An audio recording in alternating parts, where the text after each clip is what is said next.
کوئی انسان کو اندازہ بھی نہیں ہو رہا کہ مجھ سے اتنا بڑا نقصان ہو رہا۔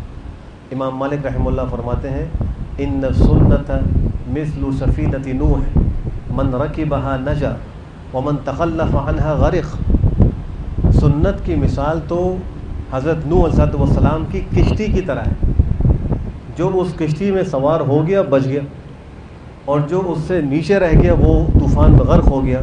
تو فرما رہے ہیں کہ یہ سنت جو ہے یہ بھی ایسا ہی ہے، جو اس طریقے پر آ گیا وہ بچے گا، جو اس طریقے پر نہیں آئے گا وہ نہیں بچے۔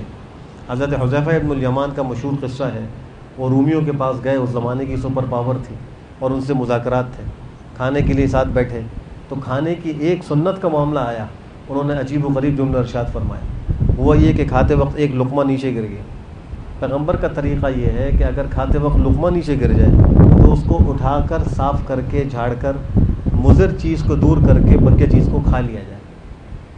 تو ایسے ہی جب وہ نیچے گرا لقمہ، اس کو اٹھانے لگے تو قریب والوں نے کونی ماری اور کہا کہ روم کے لوگ اس کو بہت زیادہ گھٹیا حرکت سمجھتے ہیں اور اس کو جو ہے وہ ایک نچلی ذات کے لوگوں کا کام سمجھتے ہیں، آپ جو ہے ایسا نہ کریں۔ تو فرمایا اَأَتْرُكُ سُنَّةَ حَبِيبِي لِهَؤُلَاءِ الْحُمَقَاءِ، میں اپنے محبوب نبی کی سنت ان احمقوں کی وجہ سے چھوڑ دوں؟ ایسا نہیں ہو سکتا۔ یہ ہے صحابہ کی کامیابی کا راستہ۔ اگر آج کوئی شخص کسی بھی پریشانی میں ہے، دنیا کی ہو، مالی ہو، معاشرتی ہو، معاشی ہو یا اخروی کوئی اس کو پریشانی ہو، بچنے کا راستہ یہی ہے کہ اس سنت کے طریقے پر آ جائیں۔